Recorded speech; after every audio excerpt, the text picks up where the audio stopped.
Korban perjodohan part 16. Bukan urusan kamu, jawab Airin ketus. Dia memalingkan wajah agar tak terlihat raut wajahnya yang gugup. Jelas ini jadi urusan saya, jawab wanita itu. Hei, jangan asal ikut campur ya. Kamu akan menyesal, Airin memperingatkan Elis.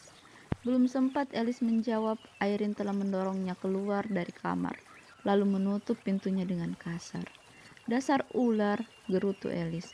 Gara-gara kejadian waktu di kamar dewa membuat Elis jengkel kepada Airin, padahal bisa dibilang mereka sangat akrab.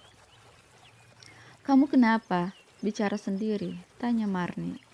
Tuh si ular semakin sombong saja. Semoga dia nggak jadi nikah sama Mas Dewa. Bisa tambah sombong dia, omel Elis. Iya juga, tapi mau gimana lagi? Dia kan berani, cantik lagi. Buktinya Mas Dewa saja bertekuk lutut, tambah Marni. Mereka mengangguk bersamaan, lalu terdiam dengan pikiran masing-masing. Woi, ngapain kalian? Ipa mengagetkan kedua pembantu itu. Astaga, Neng Ipa, ngagetin aja, seru Marni. Habisnya kalian dipanggil-panggil nggak nyahut, protes Ipa. Kita lagi ngebayangin kalau misal si ular jadi istri Mas Dewa, bisa tambah sombong dia, ucap Elis. Hus, jangan bicara, jaga bicaramu, tegur Marni. Dia merasa tidak enak kepada Ipa. Ipa malah tersenyum lalu berkata, santai saja, memang dia ular. Apa kamu bilang? Airin tiba-tiba saja menyahuti ucapan Ipa. Mereka serentak menoleh ke arah Airin. Elis dan Marni terlihat pucat. Berbeda dengan Ipa. Wajahnya biasa saja.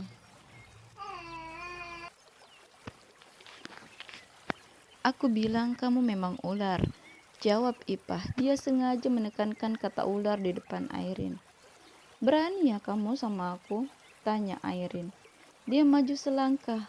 Jarak antara dia dan Ipa hanya sekepalan tangan.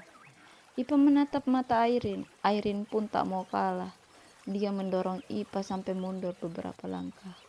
Ipa tersenyum. Dia berucap, cuma segini kemampuan kamu. Anak kecil juga bisa.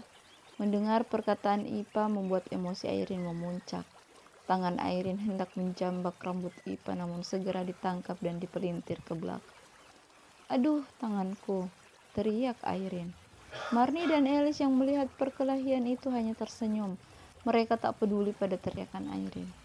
Makanya kalau tidak punya kekuatan jangan asal nyolot. Kena batunya kan, ejek Elis. Memang sejak insiden di kamar dewa, Elis terlihat sangat jengkel kepada Airin. Mungkin karena menyangka Airin menggoda dewa, kemudian Airin menginjak kaki Ipa sehingga dia bisa melepaskan tangannya dari pelintiran Ipa. Kalian lagi ngapain? Tanya dewa. Dia mendengar keributan, segera melihat apa yang terjadi. Ternyata dia melihat Airin disakiti oleh Ipa. Mas, dia melintir tangan saya. Sakit. Aduh Airin. Dewa memegang tangan Airin. Dia memeriksa memar akibat dipegang Ipa. Aduh, biasa saja kali, lakinya juga punya orang, bukan punya kamu, sindir Ipa. Dewa menatap Ipa. Apa lihat-lihat? Kamu pikir aku takut kalau kamu lihat begitu? Maaf ya, aku nggak takut tuh, ejek Ipa. Dasar kamu wanita iblis, nggak tahu sopan santun, maki Airin. Masih mending aku kalau nggak sopan daripada kamu, kucing garong, suka ngambil punya orang, balas Ipa. Mas, lihat, masa kamu diam saja kalau aku dibilangin kayak gitu? Rengek Airin kepada Dewa. Aduh, kasihan gak digubris. Percuma, mana mungkin anak mami. Berani ucap Ipa. Setelah mengatakan itu, Ipa berlalu pergi. Dewa pun ikut berlalu. Airin mendengus kesal karena dicuekin oleh Dewa. Emang enak dicuekin, teriak Elis. Ditimpali tawa oleh Marni, Airin menghentakkan kaki lalu berlalu masuk ke dalam kamarnya. Aduh, kasihan ya. Dia cita-citanya terlalu tinggi, ucap Elis. Dia senyum-senyum melihat Airin. Iya, sayangnya lagi dia tak sadar-sadar, timpali Marni. Mereka kompak menertawakan Airin. Waktu bergulir begitu cepat, bulan telah menampakkan dirinya, menandakan waktu telah berubah menjadi malam. Keluarga Dirman telah berkumpul di ruang tamu. Semua orang tak terkecuali para asisten rumah tangga. Mereka akan menjadi saksi apapun keputusan yang terjadi. Baiklah, karena semua sudah berkumpul, mari kita mulai saja rapat hari ini. Pak Dirman membuka percakapan yang lain, menyimak. Seperti yang kalian ketahui, tadi pagi telah terjadi insiden yang sangat memalukan. Jadi untuk itu kita di sini supaya mencari jalan keluar untuk masalah tersebut. Lanjutnya lagi. Saya tidak perlu menutupi kebejatan anak saya, tapi saya juga tidak mendukung untuk menghalalkan apa yang telah mereka perbuat. Jadi sekiranya yang ada di sini tolong beri saya masukan. Imbu Pak Dirman. Matanya berkaca-kaca. Yang lain pun ikut merasakan kesedihan majikannya itu. Lain halnya dengan Airin. Dia begitu senang. Pada akhirnya selangkah lagi dia akan mendapatkan dewa. Rose, Bapak minta maaf tidak bisa mendidik anak Bapak dengan baik. Jujur saya malu sudah menjodohkannya dengan kamu yang sangat baik, ujar Pak Dirman. Airin yang mendengar permintaan maaf Pak Dirman memutar bola mata tanda tak suka. Dia ingin menyela tapi masih menahan diri. Rose yang mendengar mertuanya minta maaf malah meneteskan air mata. Dia tidak sedih karena kasus Dewa. Dia sedih karena Dewa sama sekali tak punya inisiatif untuk minta maaf padanya.